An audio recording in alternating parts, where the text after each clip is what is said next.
দিনাজপুরে সেই দুপুরটা আর ৫টা সাধারণ দিনের মতোই শুরু হয়েছিল। দুই বন্ধু, যাদের চোখে ছিল ভবিষ্যতের অনেক স্বপ্ন, তারা গাড়িতে করে বেরিয়েছিল এক গন্তব্যে। কিন্তু সেই যাত্রা যে শেষ যাত্রা হবে তা কারোরই জানা ছিল না। গাড়িটি যখন তীব্র গতিতে ছুটছিল, তখন ড্রাইভিং সিটে থাকা তরুণের মাথায় হয়তো কাজ করছিল এক ধরনের রোমাঞ্চ। কিন্তু গতই আর অসতর্কতা যখন একসাথে মেশে, তখন মৃত্যু খুব কাছে চলে আসে। হঠাৎ নিয়ন্ত্রণ হারিয়ে গাড়িটি রাস্তার পাশের কোনো গাছের সাথে নয়, বরং সজোরে গিয়ে ধাক্কা খেল একটি মাটির ঘরের দেয়ালে। মুহূর্তের মধ্যে যে সব শেষ হয়ে গেল। সেই দেয়ালে ধাক্কা লাগার বিকট শব্দে থমকে গেল দুটি প্রাণ।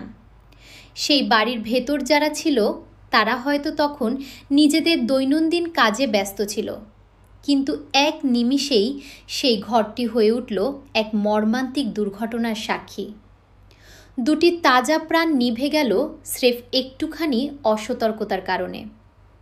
শিক্ষা: রাস্তায় গাড়ি চালানো কোনো খেলা নয়।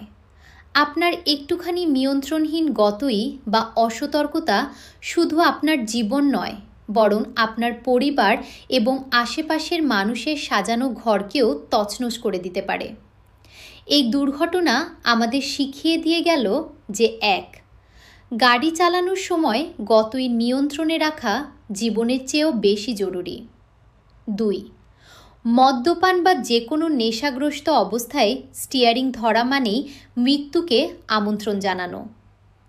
3, রাস্তায় প্রতিটি মোড়ে এবং জনবসতি এলাকায় গতি কমিয়ে রাখা আপনার দায়িত্ব।